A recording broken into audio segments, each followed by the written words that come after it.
Okay, welcome to your Google Classroom. Got three assignments that we're going to do today.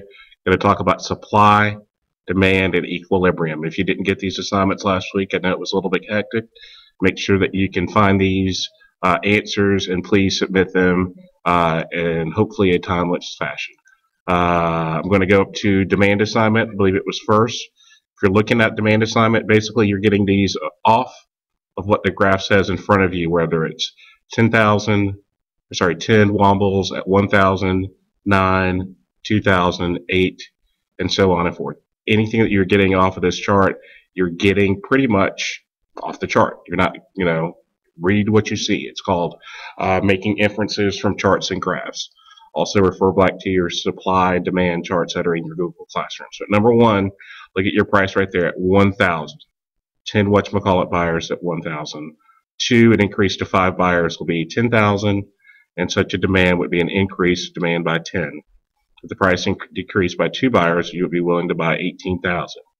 5, such a change would be an increase in quantity of demand. Go down, looking at shift and wombles.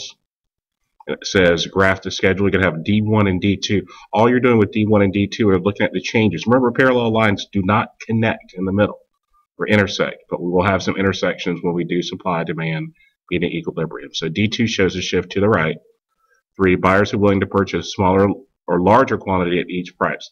Larger quantity for lower price, but smaller for higher price for number 3. And 4, what is the reason for the change or shift in demand? And that is an increase in the products or materials. Anything, workers, anything, more the better. Insert graph below. Here's an example of a graph. If you're looking at supply, it may say, whether demand, whatever, D1, D2, and those are going to be the red lines, not touching again. And remember, if you're going to the left, is a decrease. If you're going to your right, is an increase. That is demand assignment. If you're looking at supply assignment, what you're going to make sure is that you're using right here, same chart. Again, at 7 per whatchamacallit price is 7 right here. 15. 9 sellers. 17. My gosh, it's so hard. 3, such a change would be an increase because you're going from 15 to 17. If you decrease your price, 5 sellers will be 13,000, whatchamacallits, and then the quantity supply would be a decrease. And so again, new technology, making whatchamacallits faster. Looking down here, number 1, comparing supply curve S1, you can definitely say it goes to the left. Okay? And then fewer sellers is going to be smaller. Larger sellers is going to be larger for number 4.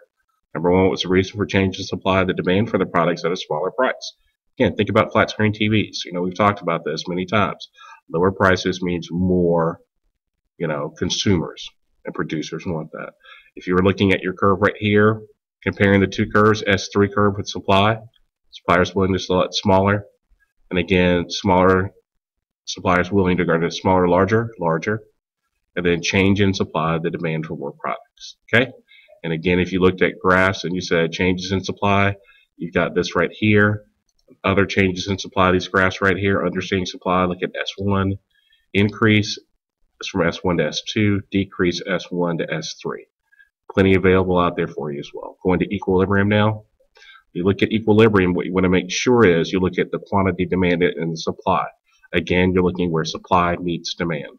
And again, old equilibrium price at 3, 3 at 4, 4 at 30, and 5 at 40. Demand schedule can look like anything. Again, look at 15,000 because it says what the equilibrium price of the product is.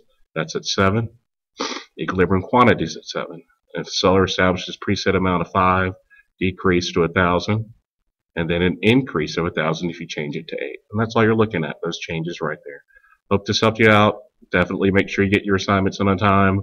Again, all assignments for units 1, 2, 3. If I don't have them by Friday, the 6th, we'll go to a 0 in the